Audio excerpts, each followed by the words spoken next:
wars, earthquakes, global unrest. But what if all of this was written down thousands of years ago?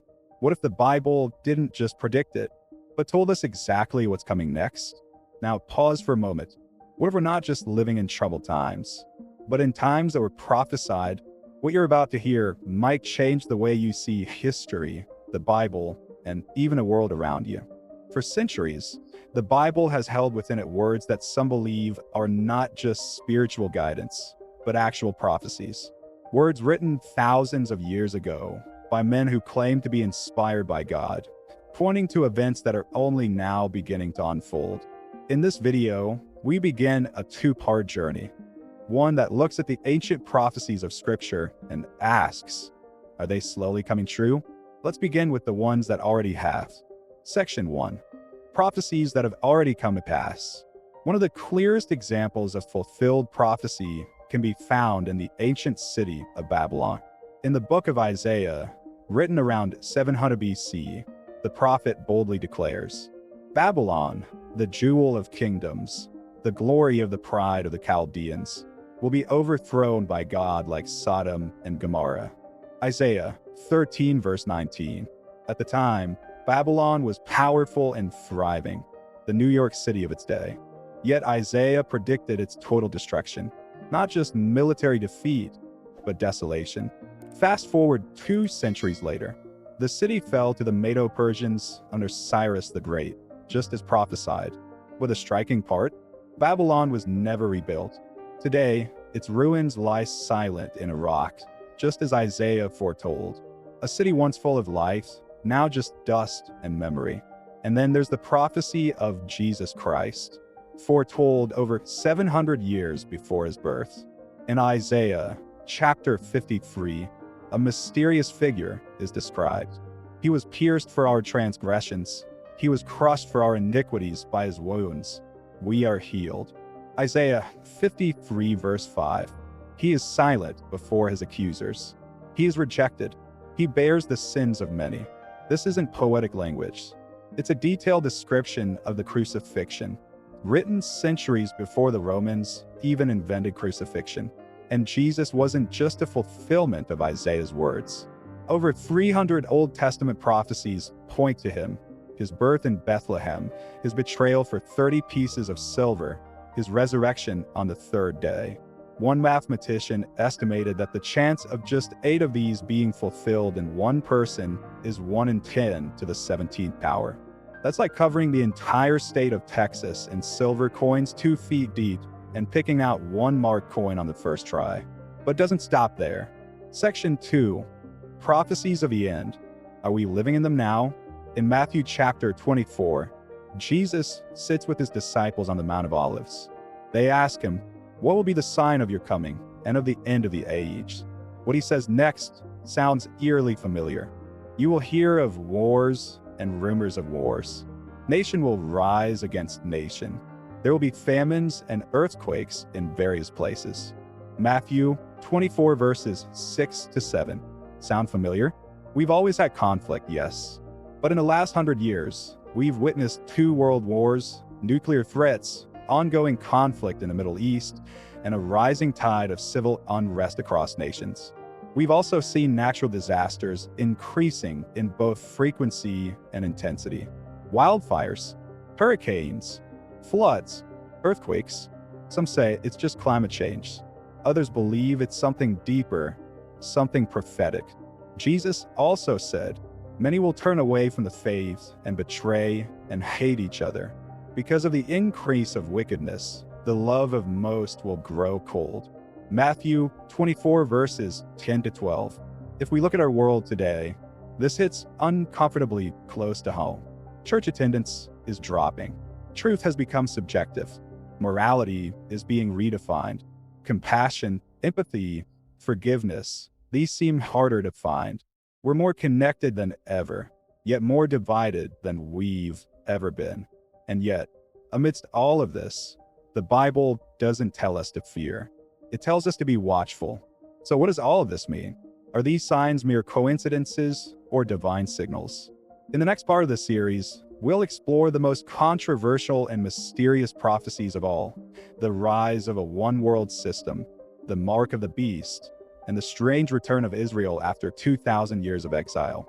But for now, let's end with these words. When these things begin to take place, stand up and lift up your heads, because your redemption is drawing near. Luke 21 verse 28. Maybe, just maybe, the Bible isn't just a book from the past. Maybe it's a blueprint for what's coming next.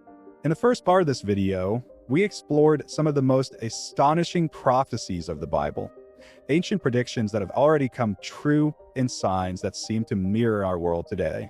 But now we go even deeper, because the Bible speaks not only of general signs, but of very specific, unsettling events that would take place before the end of the age. Let's begin with one of the most controversial prophecies of all time. Section 1. The rise of a one-world system. In the book of Revelation, the Apostle John writes of a future time when a world will be ruled by a global authority, one that demands loyalty, controls commerce, and enforces a mysterious mark. It also forced all people to receive a mark on their right hands or on their foreheads, so that they could not buy or sell unless they had the mark. Revelation 13 verses 16 to 17. This mark of the beast has been a subject of fear and speculation for centuries. In ancient times, it sounded impossible. How could anyone control all buying and selling across the world? But today, with the rise of digital banking, biometric scanning, facial recognition, and centralized systems, the idea no longer seems so far-fetched. Could a future government, or even a tech entity, create a system where access to money, travel, healthcare, or even food is dependent on a digital ID? The question isn't if the technology exists. It already does. The real question is, how far are we from choosing convenience over freedom?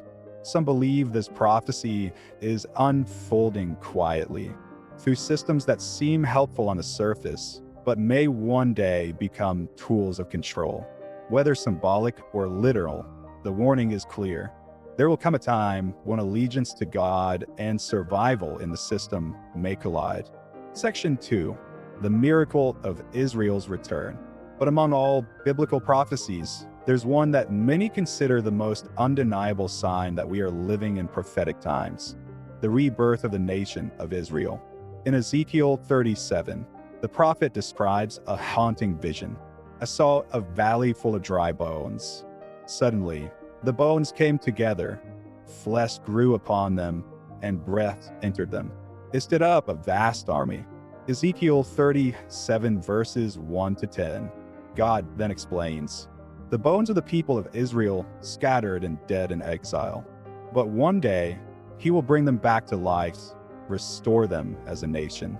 For nearly 2,000 years, the Jewish people lived without a homeland, scattered, persecuted, forgotten.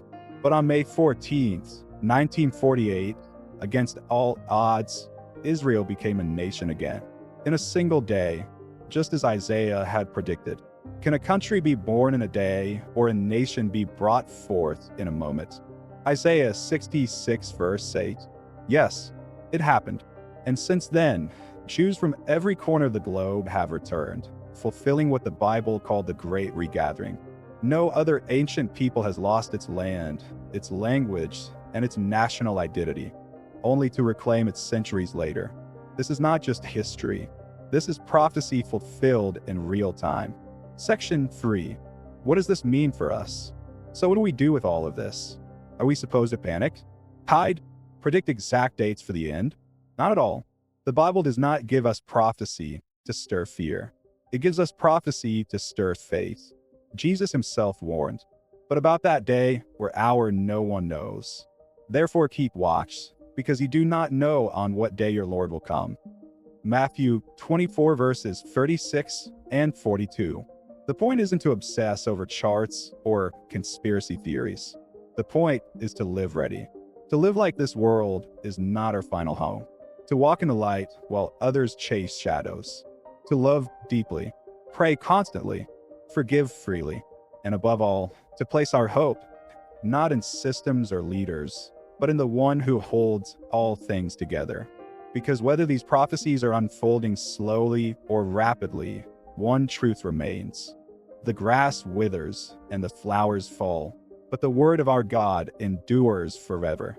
Isaiah 40 verse 8.